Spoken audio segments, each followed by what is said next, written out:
Hello, I'm Leon and welcome to Tech Done Fast for the 29th of September 2023. Let's get straight into the news.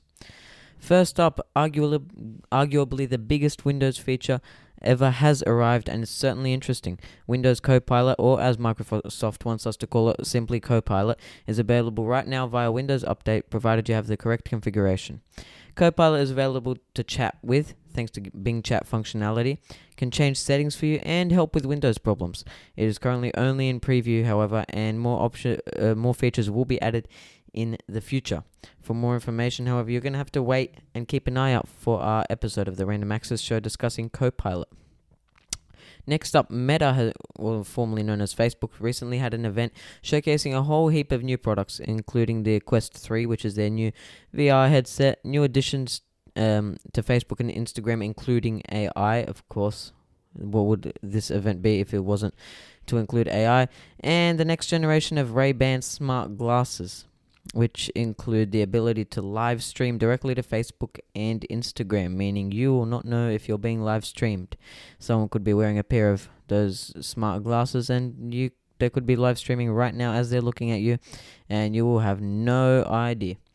Very creepy indeed. It was quite an interesting event, however, and again, to find out more, you're going to have to wait for the next episode of the Random Access Show. Popular social networking site Reddit will now be forcing targeted ads upon everyone who uses the service, as the service continues to try and monetize more and more.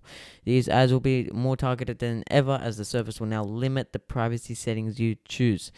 This also comes after the majority of subreddits or communities went on strike for months in response to new charges on API calls, which basically meant that most third-party apps had to shut down because they were going off cheaper or free API charges, and now they're gone.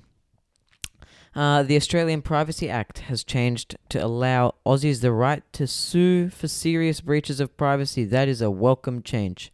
Very welcome change. You will now be able to sue any company if they didn't manage their cybersecurity well enough, and if your data got breached. Apparently these changes have reportedly been at work for a long time now, and it's definitely a great change to the act for a lot of Aussies. And finally, ChatGPT will now be able to access the internet for answers, meaning it's no longer limited to data before September 21, as it was previously, bringing it a lot closer to Google Bard and a lot more efficient. It's going to be a lot better to use. If you're asking about a recent news event and it's like, well, that has not happened yet. Yes, it has. That's all for today for Tech Done Fast. I'm Leon, and today is the 29th of September, 2023.